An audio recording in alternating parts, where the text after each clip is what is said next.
Meron ako ditong lokwat. Kung kailan mauubos na, kinulimbat ko pa sa taas, saka ko naisipang kumain. Tapos hindi ko pa alam yung tawag. Kaya isinearch ko pa sa sa Google kung anong tawag dito. Yun pala lokwat. Lokwat.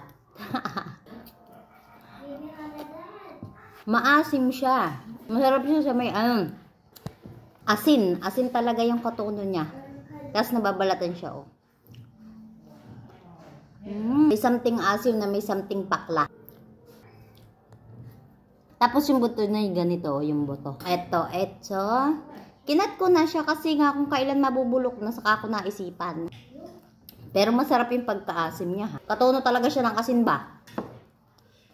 Ikaw, ano man yung mukbang mo, mama? Patingin. Ay, wow. Sana all naka-steak. Tingnan nyo. Steak siya from Chili's. Patikim daw ng steak niya. Aba, kanya man yan. Nadala na ako eh. Kanya yan eh. Kahit ako. Ayan no. Wow.